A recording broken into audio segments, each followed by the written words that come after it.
The first step towards achieving your dreams is having the right coach. Get the best education with Ayurveda PG Preparation app and make your AIAPGETPSCAMO dreams come true. Download the app now. Start करते हैं। हम देख रहे हैं सालक विषय के AIPGT में 2017 से 2024 तक जितने क्वेश्चन पूछे गए हैं उनके बारे में। 2017 से AIPGT हो रही है और 2024 तक उसमें से 59 क्वेश्चंस पूछे जा चुके हैं। क्वेश्चन को सॉल्व करने का पर्पस ये है कि हम पैटर्न को समझें कि किस प्रकार का पैटर्न एग्जाम में आता है और किस रूप में हमने चीज़ें पढ़ी होती हैं और एग्जाम में किस रूप में पूछी जाती हैं। तो पहले क्वेश्चन को पढ़ते हैं। पहला क्वेश्चन है, आचार्य बागवट ने निम्न में से किस रोग में पुष्पकाशी संजन को विशेष रूप से बताया। तो पुष्पकाशी संजन जो है वो अष्टांग हृदय में उल्लेख आता है इसका। अष्टांग हृदय अध्याय उत्तर तंत्र का 9वां अध्याय है, उसका श्लोक नंबर है 20 और बताया गया है पक्ष में 7 के लिए। तो इसका आंसर पक्ष में 7 है। देखते हैं अपन, यह अष्टांग हृदय है, उत्तर तंत्र है।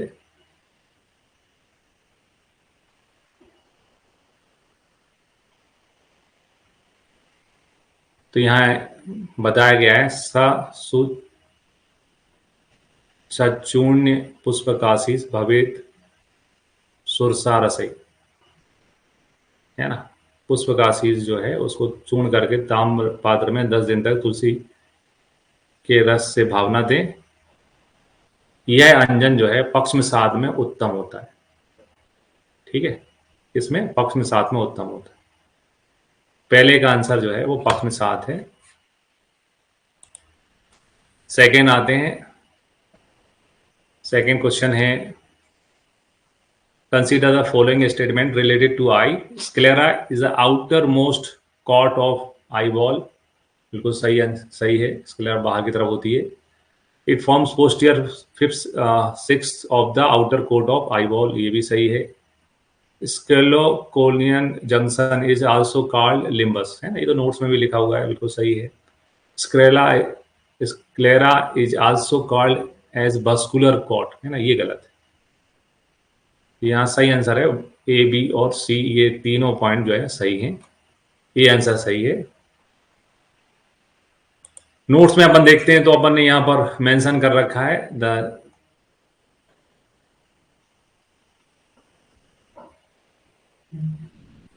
है ना, the junction of cornea and sclera is called limbus, है ना। इसके अलावा फिगर में अपन ने समझ रखा है आउटर लेयर में आती है स्क्लेरा और ये फाइब्रस लेयर होती है ना, वस्कुलर नहीं होती। वस्कुलर में तो वस्कुलर लेयर्स में आता है आइरिस, सीलियरी बॉडी और कोराइट्स, है ना। तो ये पॉइंट्स जो है इसमें जो पूछे गए हैं ये नोट्स में मेंशन है और A, B और C जो है सही है, इसलिए पहला ऑप्शन ठीक है, सही आंसर है। फिर आते हैं नेक्स्ट क्वेश्चन। क्वेश्चन नंबर 3 है, सुश्रुत के अनुसार असंस्कृत नेत्र रोग जो है कितने हैं। तो सुश्रुत का अध्याय 8 है जिसमें ये चिकित्सा के रूप में वर्गीकरण बताया गया है और असंस्कृत रोग जो नेत्र रोग हैं उनकी संख्या कितनी है, 12। नोट्स में अपन देखते हैं 8वां चैप्टर है।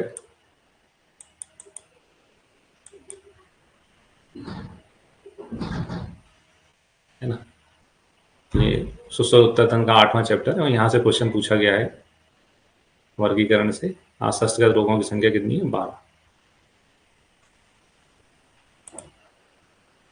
फिर आते हैं नेक्स्ट चौथा, सुश्रुत के अनुसार शिश्राभिनंदन निम्न में से किस प्रकार के अभिसंध का लक्षण है।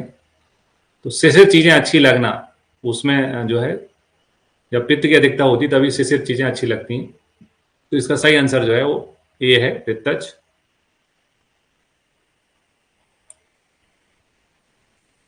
अभिसंध पढ़ते हैं अपन।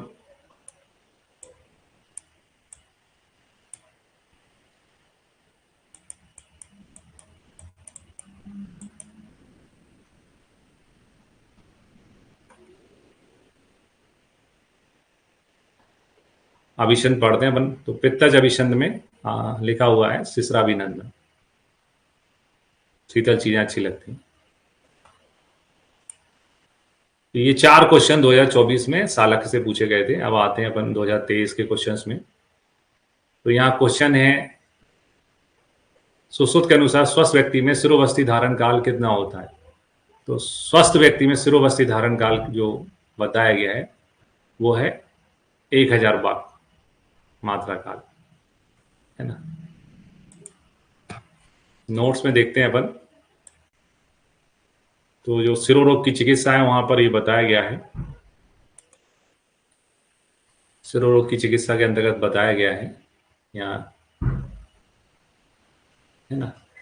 ये नोट्स में सिरोरोग की चिकित्सा बताई, यहाँ रोग अनुसार सिरोवस्ती स्नेह धारण मात्रा बताई गई है और स्वस्थ व्यक्ति में जो होती है वो 1000 मात्रा रहती है। तो 5वें का आंसर डी है। फिर आते हैं 6वें क्वेश्चन में, which one of the following is not intracranial complication of otitis media? Otitis media के 2 प्रकार के कॉम्प्लिकेशन होते हैं, एक्स्ट्राक्रेनियल और इंट्राक्रेनियल। तो यहाँ पर इंट्राक्रेनियल कॉम्प्लिकेशन पूछे गए हैं ओटाइटिस मीडिया के। इसमें एक्स्ट्रा ड्यूरल एब्सेस ये होता है, ठीक है, और सब ड्यूरल एब्सेस भी होता है, ड्यूरल एब्सेस भी रहता है, मेलेंजाइटिस भी होता है, बेंजॉइड एब्सेस इसमें नहीं आता है। तो यहाँ कौन सा नहीं होता ये पूछा गया, तो आंसर आएगा B, Bezold abscess. Ophthalmology extension notes में जाते हैं तो ये अपन ने देखा है कि 2 प्रकार के होते हैं ओटाइटिस मीडिया के कॉम्प्लिकेशन, एक होते हैं एक्स्ट्रा क्रेनियल, एक होते हैं इंट्राक्रेनियल। इंट्राक्रेनियल में आपका मेलेंजाइटिस आता है, एक्स्ट्रा ड्यूरल एब्सेस आता है, सब ड्यूरल एब्सेस आता है। यहाँ पर फिगर में भी ये अपन मेंशन किया हुआ है। नेक्स्ट आते हैं, सुश्रुत अनुसार पीड़ा रहित पीड़िकाएं कौन से ओष्ठ प्रकोप में पाई जाती हैं? तो यहाँ पे सही आंसर है कफज, है ना। कफज में पीड़ा रहित होती हैं। सुश्रुत में और सालक में अपन इसको पढ़ते हैं। निदान स्थान में सुश्रुत का जो 16वां चैप्टर, वहां पर भी मुख्य रोगों में अपन ओष्ठ रोग पढ़ते हैं। तो कफज में लिखा है यहाँ पर वेदना रहित, है ना, वेदना रहित होते पीड़िकाएं होती।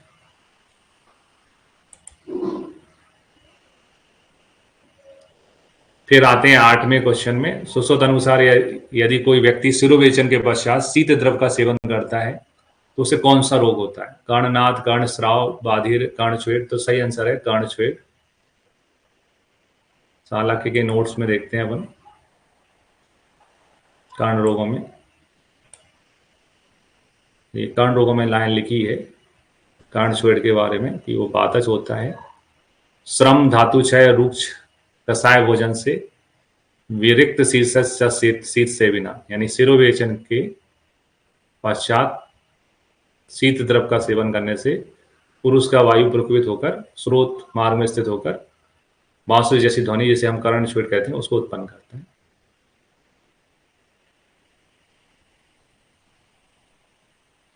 श्लोक भी है, ये कर्णछेद का श्लोक है।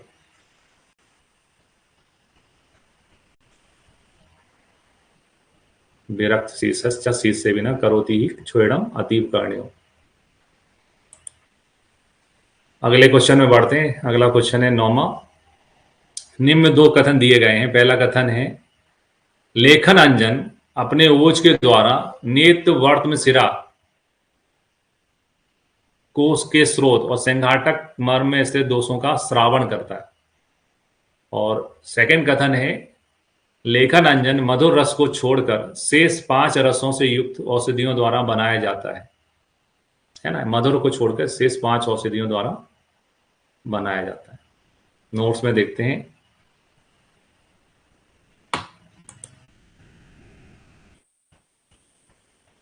अंजन टॉपिक में इसका उल्लेख है ना। तो लेखन अंजन के बारे में सही है कि ये नेत्र वर्त सिरा कोष, है ना, स्रोत संघाटक में से स्राव को निकालता है और मधुर रस को छोड़कर शेष 5 रस से बनता है, ठीक है। श्लोक में अगर अपन देखना चाहें तो श्लोक में भी मेंशन है है ना। लेखंजन के बारे में लिखा है कि नेत वर्त में सिरा को स्रोत सिंगाटक आसितम स्रवेत। और श्लोक है तत्पंच रसान वयस्ता वैद्य रस वर्जिता, यानी 5 रसों से बनता है, किसको छोड़ के? मधुर को छोड़ के।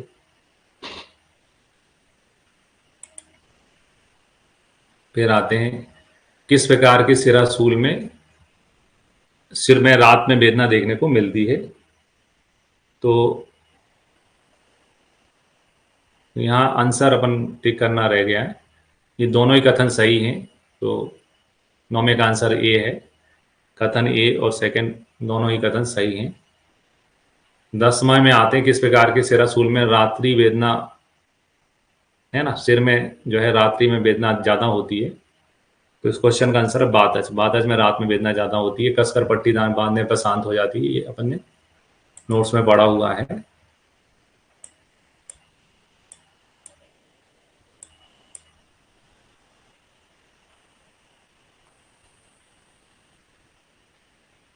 तो ये अपन ने यहाँ शिरोरोग चैप्टर है 25वां, और वातक शिरोरोग में पढ़ा है कि रात में अधिक वेदना होती है।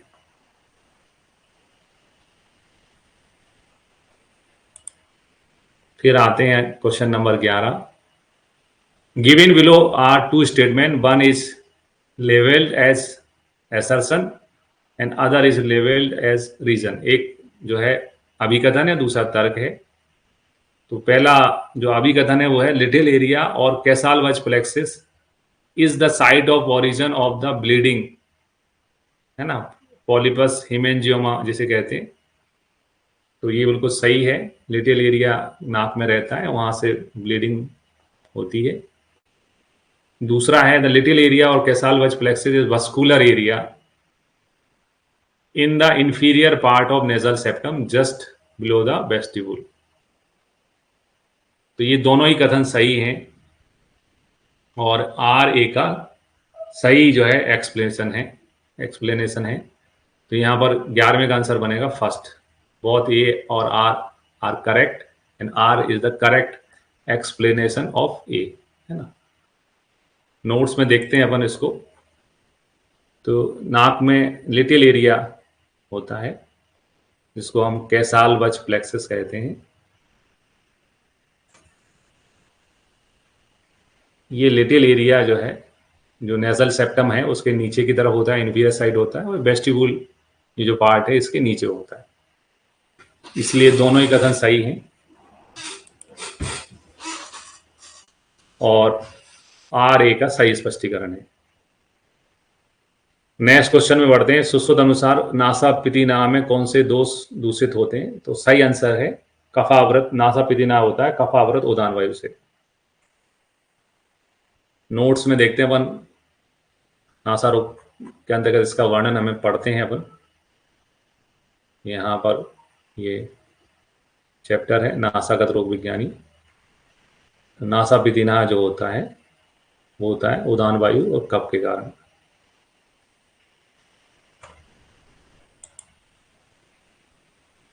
नेक्स्ट क्वेश्चन में बढ़ते हैं अपन। Given below are two statement, one is, है ना, एक एसर्शन है, दूसरा जो है रीजन है। एक अभिकथन है, दूसरा तर्क है। तो सबसे पहले एसर्शन यानी अभिकथन पढ़ते हैं। Depending upon the location scleral staphyloma may be intercalary ciliary equatorial and posterior. ठीक है, स्टेफाइलोमा के टाइप्स हो सकते हैं, intercalary, ciliary, equatorial, posterior. Staphyloma is a thin out bulbing area of sclera which is lined by the uveal tissue, है ना। तो यहाँ पर भी ये दोनों ही कथन सही हैं, और ए और आर का सही स्पष्टीकरण, आर जो है ए का सही स्पष्टीकरण है, और ये दोनों ही जो है अभिकथन और तर्क सही है। नोट्स में देखें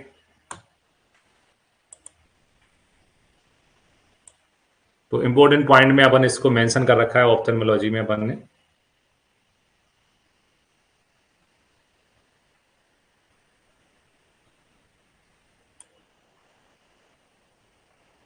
है ना। ये पॉइंट नंबर यहाँ पर है, thin out bulging area of sclera which is line by uveal tissue known as staphyloma. Detail देखते हैं, डिटेल क्या है। तो स्टेफाइलोमा जो है, thin out bulging area of sclera which is line by uveal tissue is known as staphyloma. इसके types जो है 5 होते हैं। पहला इंटीरियर होता है, लास्ट पोस्टीरियर होता है, ये अपन पढ़ चुके हैं अच्छे से। और बीच में आता है ये IEC मटेरियल, आई से है इंटरक्लेरी, सीलियरी और एक्वाटोरियल।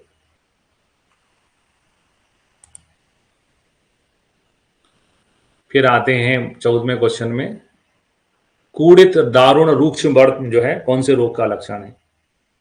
तो इसका सही आंसर है सुख साक्षीपाक। सुख साक्षीपाक में कूड़ित दारुण रूक्ष बर्न देखने को मिलती है। सर्वगत रोग में आता है ये अक्षीपाक।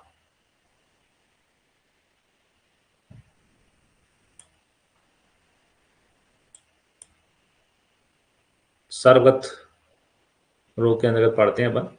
सर्वगत रोगों में लिखा है सुख साक्षीपाक और लाइन है यत कूड़ितम दारुण रूक्षम बर्तम विलोकने, है ना। यही लाइन एग्जाम में पूछी गई है। फिर आते नेक्स्ट 15वां है, नीचे 2 कथन दिए हैं, एक अभिकथन के रूप में लिखे थे, दूसरा उसके कारण के रूप में। ठीक है, अभिकथन है कि कृमि दंत की चिकित्सा में तप्त शलाका से दहन करना बताया गया है। ठीक है, तो ये बात सही है, कृमि दंत की चिकित्सा में तप्त शलाका से दहन करते हैं और दहन के कर्म से उत्पन्न जो है, दहन कर्म उत्पन्न कृमि का नाश करता है, उसे बढ़ने में भी रोकता है। तो ये यहाँ पर भी दोनों ही कथन सही हैं और R1 का सही व्याख्या है। अष्टांग में अपन देखते हैं, तो अष्टांग में बताया गया है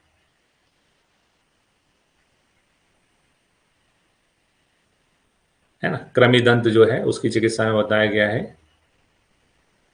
कि खोखले दांत को गुड़ या मोम से भर के जला दें, दहन करना चाहिए और दहन करने से कृमि मर जाता है, बढ़ने से रुकता है। फिर आते हैं बागभट्ट अनुसार कर्ण रोगों की संख्या। बागभट्ट ने कर्ण रोगों की संख्या जो है 25 बताई है। कर्ण रोग पढ़ते हैं तो वहां पर अपन ने सभी आचार्यों के अनुसार कर्ण रोगों की संख्या मेंशन की है। तो यहाँ पर क्वेश्चन है बागभट्ट ने कितनी बताई, 25। फिर आते हैं 17वें में, नीचे 2 कथन दिए गए हैं। जब तिमिर में राग प्राप्ति होती तो शिरा मोक्षण निषिद्ध है। तो ये पहला कथन तो ठीक है। दूसरा है जब तिमिर में राग प्राप्ति होती तो जलों का अपचारण निषिद्ध है। जलों का अपचारण का नहीं लिखा है, वैसे नेत्र में लगाना नहीं चाहिए जलों का, है ना। रक्त मोक्षण के बारे में जरूर लिखा हुआ है। यहाँ पर चिकित्सा देखते हैं तो यहाँ पॉइंट है तिमिर की चिकित्सा में, है ना। तिमिर चिकित्सा पढ़ते हैं तो ये पॉइंट है कि रक्त मोक्षण कराते हैं, लेकिन राग प्राप्त तिमिर में शिरावेदन जो है वो निषिद्ध है। शिरावेदन लिखा है, जलों का नहीं लिखा।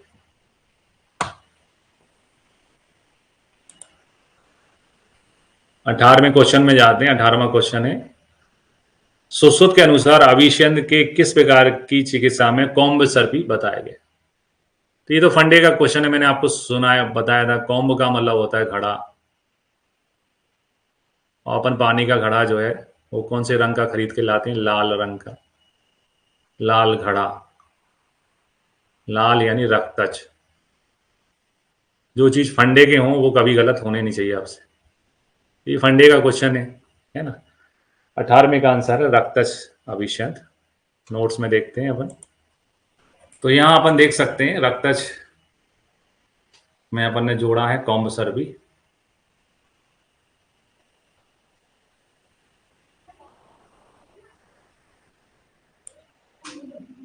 फिर आते हैं 2023 में क्वेश्चन पूछा गया था, 2022 में एक और क्वेश्चन है जोड़े बनाने के रूप में।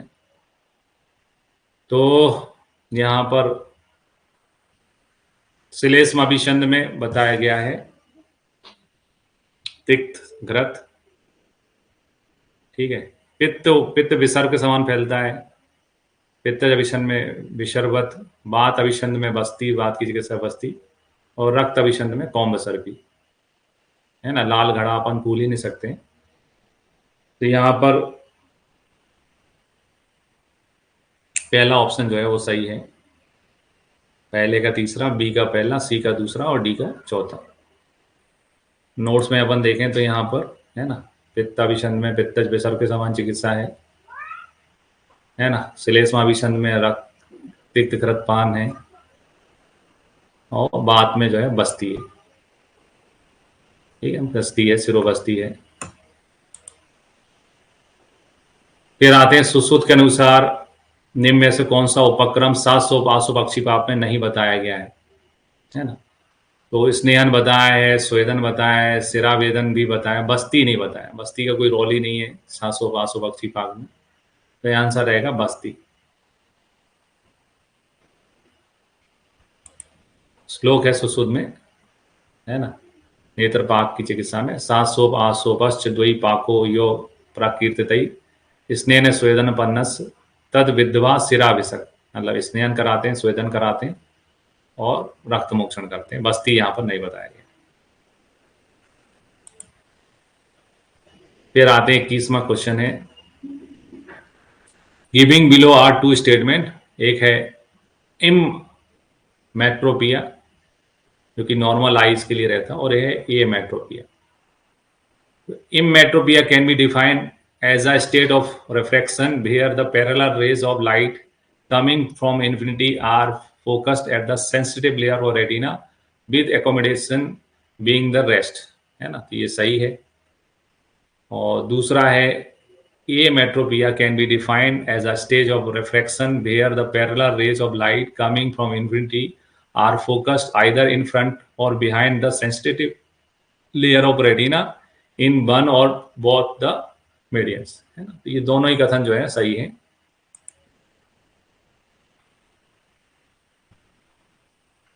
इनमें यही अंतर होता है, एमेट्रोपिया में जो फोकस्ड बनता है वो या तो फ्रंट में हो जाता है या पीछे हो जाता है।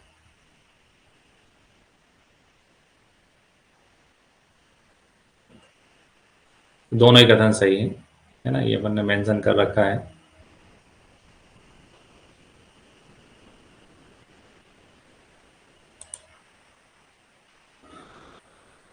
बहुत फर्स्ट एंड सेकंड दोनों कथन जो है सत्य है। फिर आते हैं विच of the following is not a type of allergic conjunctivitis. Allergic conjunctivitis का भेद नहीं है। वेनरल केरेटोकंजक्टिवाइटिस होता है, एटॉपिक केरेटोकंजक्टिवाइटिस होता है, फ्लेक्टेंकुलर होता है ना, क्लेमेडियल नहीं होता। तो यहाँ आंसर सी बनेगा, क्लेमेडियल कंजक्टिवाइटिस। ये अपन भेद पढ़ते हैं एलर्जिक कंजक्टिवाइटिस के। तो उसमें वेर्नल होता है, वर्नल होता है, एटॉपिक होता है, फ्लेक्टुंगनल होता है।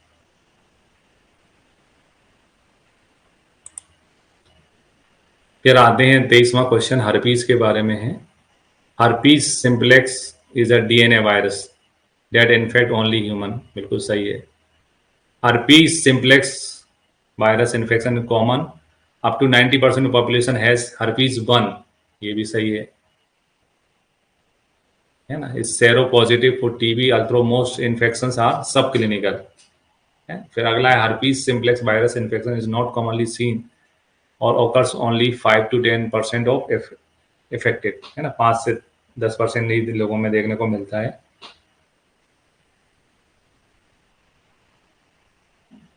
ठीक है, तो ये तो गलत है ना, सी गलत है। कॉमनली देखने को मिलता है। Herpes simplex virus first is infected predominantly about the best face, lips and eyes में होता है। बिल्कुल सही है। इसको ओरल हर्पीज भी कहते हैं, है ना। वन को ओरल हर्पीज कहते हैं, सेकंड को जेनाइटल हर्पीज कहते हैं। herpes simplex second is infected predominantly above the breast, face, lips and eyes। तो ये गलत है, ये तो जेनिटल ऑर्गन्स में होता है। हर्पीस के बारे में अपन पढ़ते हैं। तो हर्पीस पहला तो सही है क्योंकि ये है ना डीएनए वायरस से होने वाला है। फिर जो हर्पीस 1 होता है ना, वो 90% लोगों में ये होता है हर्पीस 1। इसको ओरल हर्पीस भी कहते हैं, है ना, माउथ और ओरल के आसपास होता है, ओरल हर्पीस भी कहते हैं। और जो टाइप 2 होता है उसको जेनाइटल हर्पीस भी कहते हैं। और ये डेवलप होता है around your genitals, anus, buttocks and inner thighs. तो इस प्रकार से इसमें केवल ए, बी और डी सही है, सी और ई गलत है।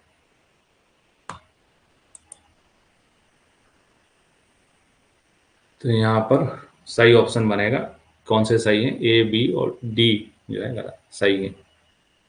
ये वाला गलत है और ये वाला गलत है, सी और ई जो है ये गलत बताए गए।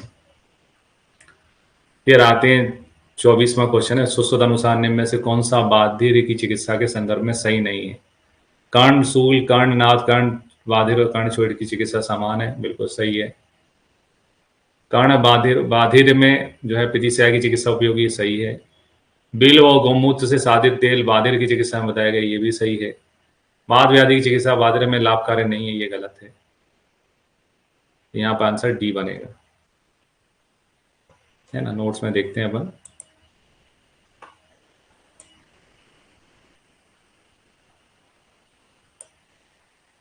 है ना, तो ये अपन ने चैप्टर में दिखाया है कि ये कर्ण शूल, कर्ण नाथ, कर्ण बाधिर की चिकित्सा एक जैसी रहती है ना। वात व्याधि की चिकित्सा इसमें की जाती है ना। और उसमें कर्ण बाधिर में जो है गौमूत्र और बिल्व से साधित तेल का प्रयोग होता है ना।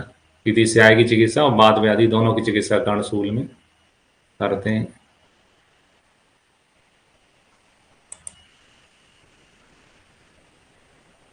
फिर आते हैं 25वां क्वेश्चन, अकॉर्डिंग टू सुश्रुत एवारो बीच प्रतिमा पीड़िका मंद वेदना, है ना, किस व्याधि के बारे में कहा गया है। तो इसका सही आंसर आर्सोवर्त, वर्तमत रोग में अपन ने पढ़ा हुआ है इसको। जो अपन वर्तमत रोग पढ़ते हैं उसमें ये लाइन आती है।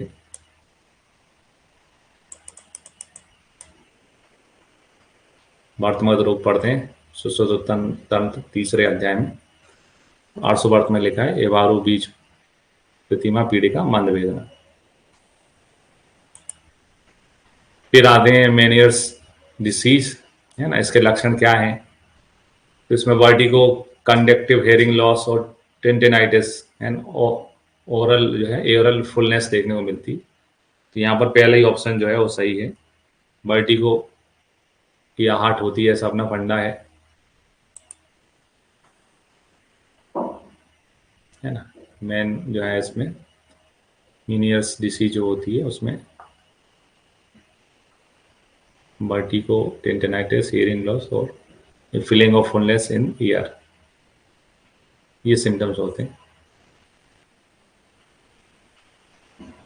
वर्टिगो देखने को मिलता है, हियरिंग लॉस होती है, टेंटेनाइटिस होता है और ओरल फुलनेस फील होती है।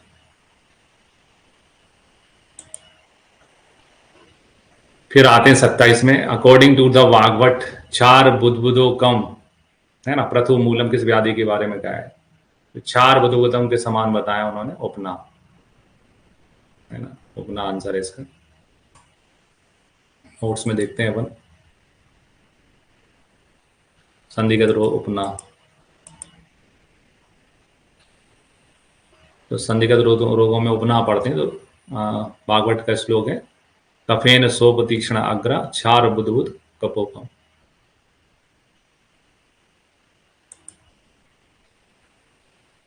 फिर आते हैं 28वां, सुश्रुत अनुसार में से किस प्रकार के अधिमंत्र में सिरा दा, दा जो है वो पित्त का साइन है, सिग्नेचर है। तो 28 का आंसर जो है वो है पित्तज अधिमंत्र। नोट्स में देखते हैं अपन इसको।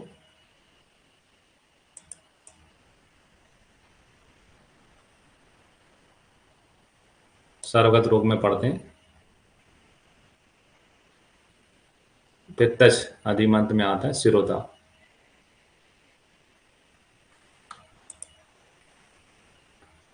फिर आते हैं 29वां, मैच द फॉलोइंग। स्यावर्त किलिन वर्त किलिन वर्त और वर्त मार्स के बारे में कहा गया है। तो स्यावर्त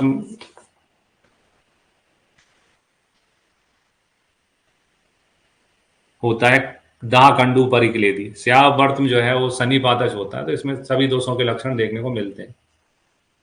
स्यावर्त में होता है दाह कंडू परिक्लेदी। किलिन जो है अपन ने याद किया था, किलिन होता है कंडू निस्तोद भूयिष्ठम, और अपन ने इसको याद भी किया था। किलिन लिखते हैं तो की से का से कंडू, और ये जो ना आएगा ना से निस्तोद, ये सब अपन ने याद भी किया था। आकिलिन है जिसमें वर्त बार बार धोने पर साफ नहीं होती, और वर्तमास में दाह कंडू रोजा देखने को मिलती। नोट्स में देखते हैं अपन वर्तमान रोगों में, पहले से था फिर अपन ने उनको मेंशन कर किया हुआ है ना। स्यावर्त में है सिम्टम दाह कंडू परिक्लेदी। किलिन में है कंडू निस्तोद भूयिष्ठम, है ना। आँख किलिन में है वर्तमान परिपक्वानी, बार बार धोने पर वर्त चिपक जाती है, और वर्त मास में आता है दाह कंडू रोजापेत। तो यहां पर बी ऑप्शन सही है, पहले का सी, दूसरे का पहला, तीसरे का डी और चौथे का बी। फिर आते हैं सुश्रुत मतानुसार निम्न में से कौन सा पित्तीस्याय का उपद्रव नहीं है। अग्निमांद होता है, बाधिर होता है, सोत या सोप जिसे कहते हैं वो होता है, श्वास नहीं होता। तो आंसर डी है श्वास। ये सारी चीजें नोट्स में हैं। पित्तीस्याय चिकित्सा देखते हैं अपन।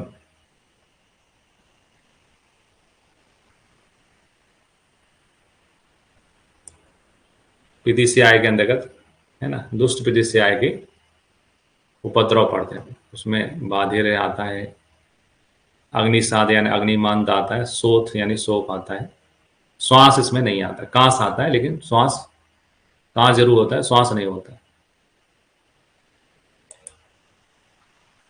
फिर आते हैं 31वां, सुश्रुत मतानुसार दुर्गंध युक्त कर्ण स्राव कम करने के लिए कौन से द्रव से धूपन किया जाता है। तो इसका सही आंसर है गुगलू, है ना। गुगलू से धूपन करते हैं।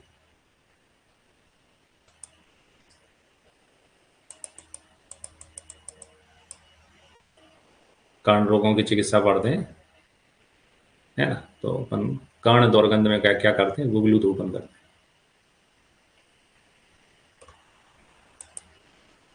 फिर आते हैं 32वां, सुश्रुत अनुसार कम वक्र, है ना, यानी मुंह का टेढ़ा हो जाना। तो मुंह टेढ़ा हो जाता है भजन करते करते, हरे राम हरे कृष्णा बोलते बोलते। तो इसका सही आंसर है भजनक। याद करने का तरीका बता रहा हूं मैं, भजन से भजनक।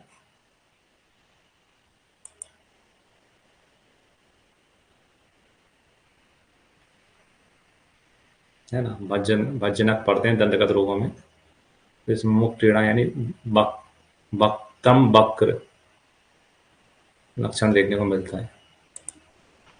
फिर आते हैं अगला, घ्राण आश्रिते मर्माणी संप्रादुष्टे यस्सो अनिले नासिका निरोधी। तो ये अपन ने ना जो है नासा विधि पढ़ी थी, उसमें एक दोषज थी एक आगंतुज थी। तो आगंतुज में होता था, है ना, घ्राण आश्रित, है ना, छबतु, जो आगंतुज छबतु होता था उसमें होता था। तो यहाँ छबतु आंसर है, आगंतुज छबतु में ये लक्षण देखने को मिलता है। ये छबतु पढ़ते थे अपन, दोषज और आगंतुज, है ना। तो ये राई आदि कटु पदार्थों के अधिक सूखने से सिंगाटक मर में क्षोभ होकर आता है। वहीं श्लोक में यहाँ मेंशन है, घ्राण आश्रित मर्माणी। फिर आते हैं 34वां क्वेश्चन है, परवणी में छेदन के बाद में मधु कृष्ण मरीच मिलाकर प्रतिसारण किया जाता है ना। ये सही नहीं है, क्योंकि कृष्ण मरीच मरीच का प्रयोग नहीं होता, तीक्ष्ण होता थोड़ा। परवणी में छेदन के बाद में सेंधा और लवण और मधु मिलाकर प्रतिसारण किया था, ये सही है। तो यहाँ पर सही आंसर है A is not correct but R is correct.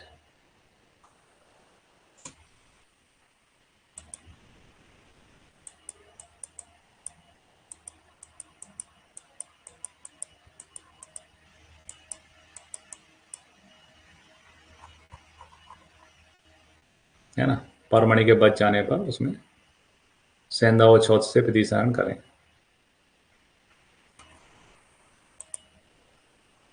फिर आए 35वां, सुश्रुत मतानुसार अक्षिपाकत्व व्याधि में कौन से स्रोतों की दृष्टि होती है।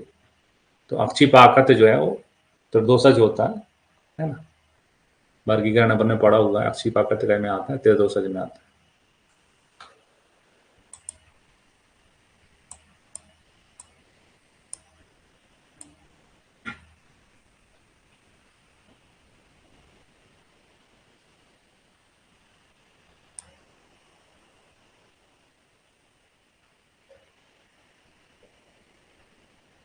सन्निपातज में पढ़ते हैं अपन अक्षिपाकत्व।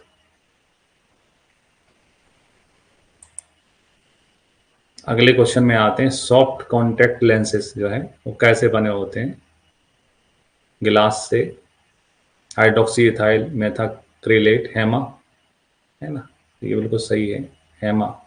पी हेमा होता है वैसे, वो ऑप्शन यहाँ पर दिया नहीं है।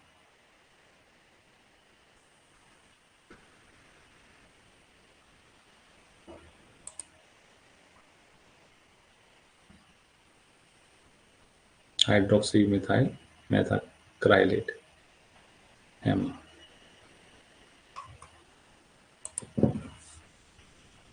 फिर आए मैच द फॉलोइंग, लिस्ट 1 और 2 से इसको मैच करना है।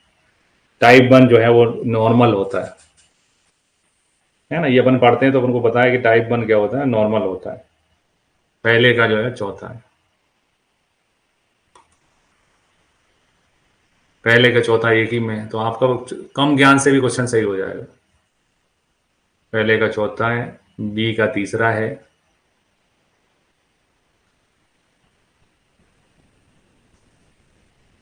सी का दूसरा है और डी का पहला है।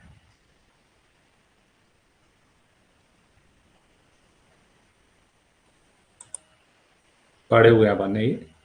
टिम्फेनोग्राम जो है, जो ये टाइप होता है वो नॉर्मल होता है। केवल एक से ही आपके पूरे सही हो रहे थे, ऑप्शन उसी के हिसाब से ठीक थे।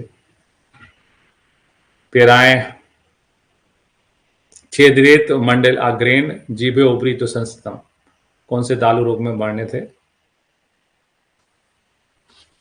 चालू रोग में छेदन जो करते हैं वो गल सुंडिका का किया जाता है ना। किसका किया जाता है, गल सुंडिका। 38 का आंसर गल सुंडिका है।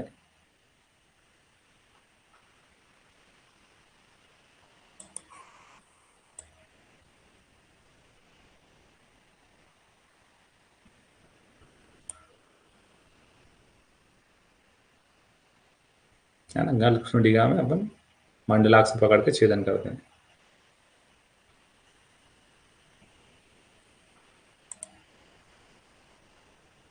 थर्टी नाइन है, सुश्रुत के अनुसार आदिमंत में किस प्रकार, मतलब किस आदिमंत में नासाध्यमान लक्षण होता है ना।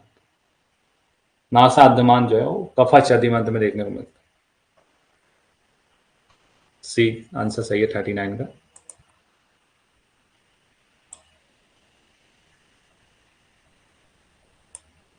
ये अपन आदिमंत पढ़ते हैं, कफज वाले में नासाध्यमान लक्षण दिया हुआ है।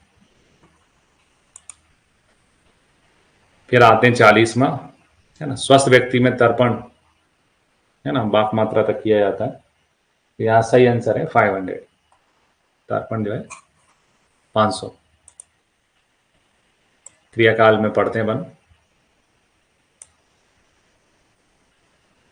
तर्पण जो है वो स्वस्थ नेत्र में 500 बाक मात्रा।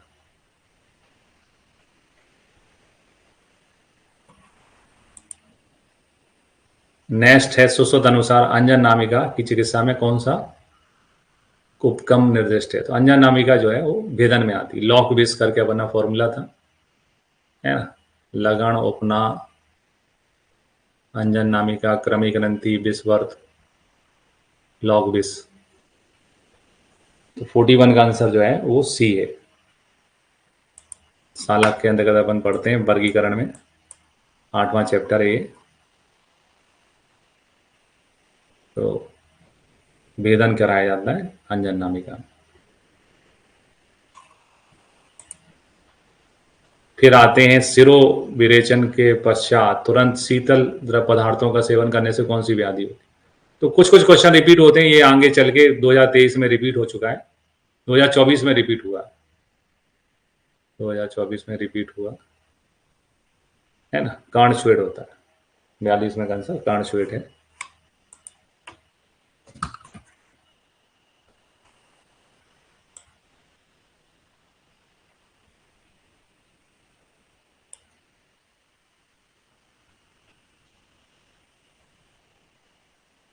शिरोवेचन के पश्चात शीत द्रव का सेवन करने से कर्णस्वेद होता है।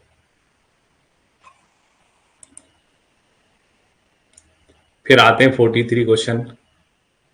विच of the following tuning fork test is done in confirm osteospongiosis. तो इसका सही आंसर है गाले टेस्ट। गाले टेस्ट इसका सही आंसर है ना।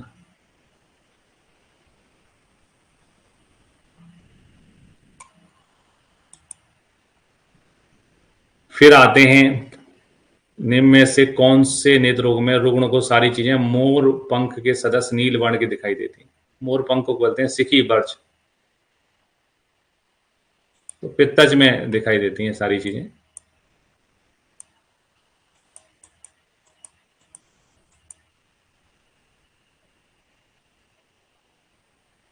पित्तज में सिखी बही विचित्रानी नील। पित्तज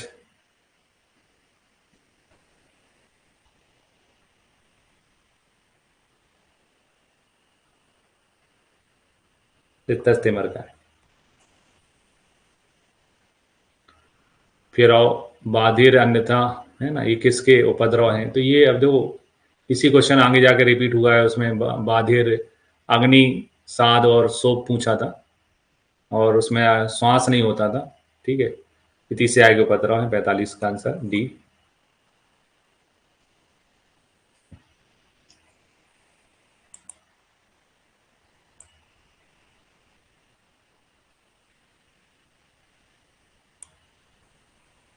है ना, पीति से आगे उपद्रव में बाधिरता आता है, अन्यथा आता है, घ्राण शक्ति का नाश आता है, यही पूछा गया है यहाँ पर।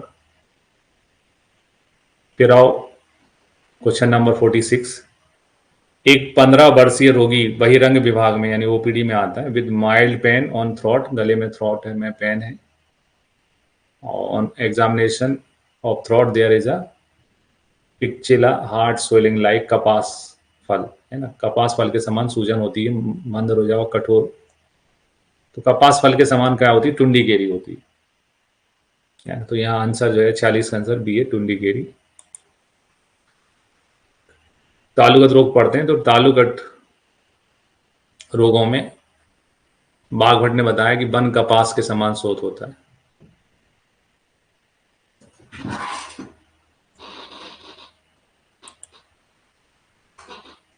फिर आओ चालत्य अति वर्तमानी, जिसमें निम्न जो नेत्र की पलकें हैं वो तेजी से चलती हैं, वो है आंसर नेमिस। नेमिस रोग में तेजी से चलती हैं, टोसिस बोलते हैं, है ना, थर्ड क्रेनियल नर्व पैरालाइज होने से होता है।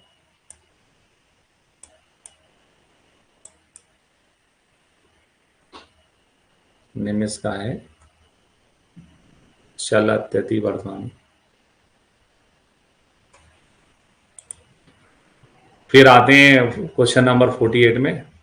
एक 20 साल का ओल्ड पेशेंट, है ना, एक 120 year old patient comes to OPD with the chief complaint of pain and redness in eyes, है ना, आंख में जो है दर्द है, लालिमा है, रेडनेस है। तो उसको क्या परामर्श देंगे, है ना। ड्रॉप देंगे, आई ड्रॉप के नाम में अपने यहाँ क्या होता है, आशोधन यूज होता है। 48 का आंसर जो है आशोधन है।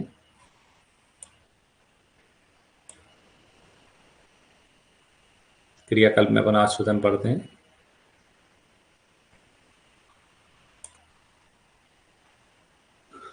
है ना, थोड़ी सी रेडनेस है, कम हो रहा है, और दर्द है, अल्प रोग है, अल्प रोग में क्या करते हैं अपन, आशोधन करते हैं। प्रथम क्रियाकल्प यही है, स्टार्टिंग इसी से होती है भागवत के अनुसार।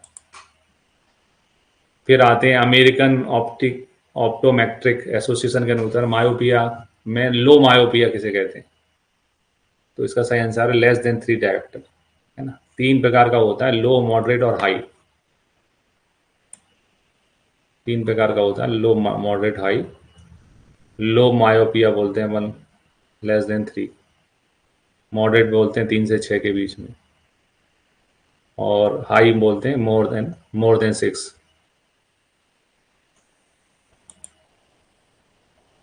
फिर आए आचार्य भागवत अनुसार तृतीय पटला से छतज शुक्र, छतज यानी सावरण शुक्र क्या होता है ना, तो छतज शुक्र क्या होता है, असाध्य होता है। कृष्णगत रोग में पढ़ते हैं अपन।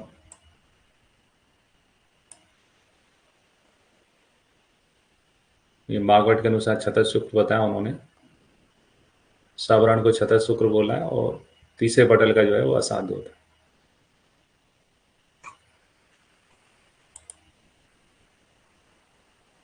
फिर आते हैं क्वेश्चन नंबर 51, आचार्य भागवत के अनुसार सुकक्षी भाग में किस दोष की प्रधानता होती है, तो सुश्रुत के अनुसार अलग है ना, सुश्रुत में बात मानते हैं, लेकिन भागवत में इसका आंसर बात पित्त है ना, 51 का आंसर बात पित्त है।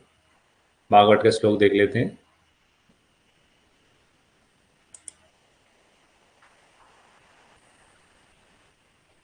है ना, सुख साक्षी भाग में लिखा है बात पित्तारूप, बात पित्त के कारण। फिर आए भागवत अनुसार जीवगत रोगों की संख्या कितनी होती है, 6। है ना, भागवत ने जीवगत रोगों की संख्या 6 बताई है, क्योंकि उन्होंने आदिजीवा को और माना हुआ है, इसलिए संख्या 6 हो जाती है। नेक्स्ट है सुश्रुत अनुसार सिरोत्पाद का वर्णन कौन से रोग में मिलता है, सिरोत्पाद जो है, सिरोत्पाद और सिराहार्स, ये सर्वगत रोगों में आते हैं। है ना,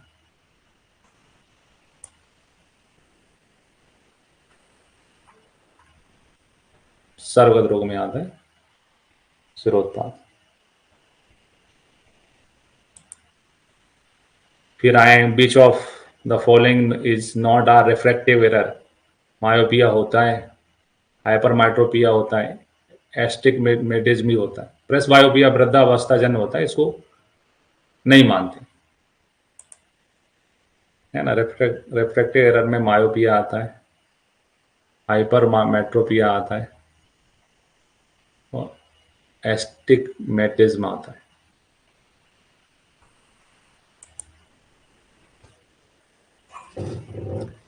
फिर आते हैं 55, नस्य के पश्चात किस रोग में लक्षणों की वृद्धि हो जाती है, नस्य या पंचकम कुछ भी करते हैं तो 6 सिरोरोग जो है वो बढ़ जाता है, तो आंसर है 6 सिरोरोग। सिरोरोग चिकित्सा देखते हैं अपन।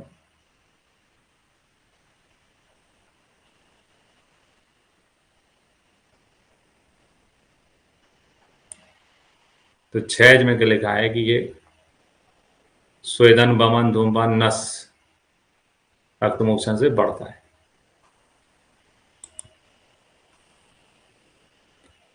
फिर आए निम्न में से कौन सा सब्जेक्टिव टेंटेनाइटिस का कारण नहीं है,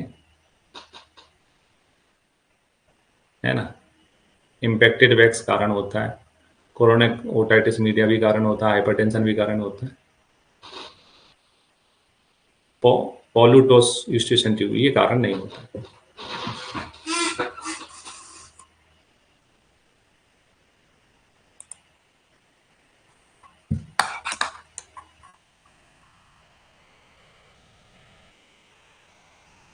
दो प्रकार का होता है, सब्जेक्टिव और ऑब्जेक्टिव।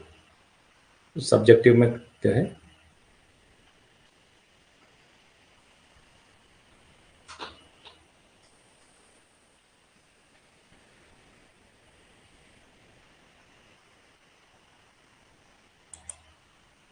इम्पेटिक वैक्स, कोरोनावायरस मीडिया, ये सारी चीजें देख पढ़ने को मिलती हैं।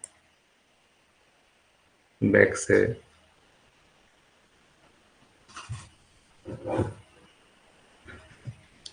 इंट्राक्रेनियल क्रेनियल हाइपरटेंशन है, ये सारे ऑप्शंस पढ़ने को मिलते हैं। तो यहाँ आंसर जो है डी है। फिर आए 57, निम्न में से कौन सा वाक्य श्रेष्ठ मृतक दृष्टि के लिए सही नहीं है? सभी पदार्थों को श्वेत देखता है ना, ठीक है। ये रात में कठिनाई, देखने में कठिनाई होती है, बिल्कुल सही है। देखने में कठिनाई नहीं होती, ये गलत है, ये गलत है। दिन के समय सूर्य की किरणों के कारण कफ का प्रभाव कम होने से रोगी देख सकता है, ये सही है। तो दृष्टिगत रोगों में पढ़ते हैं अपन श्लेष्म मृतक दृष्टि को।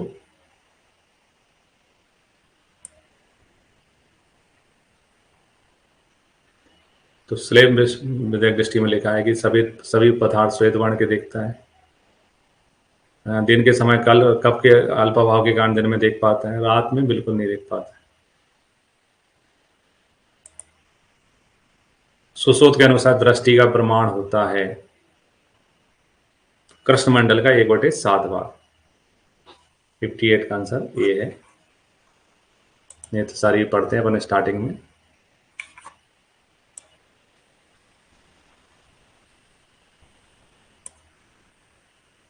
कृष्ण मंडल का 1/7 भाग होती है दृष्टि।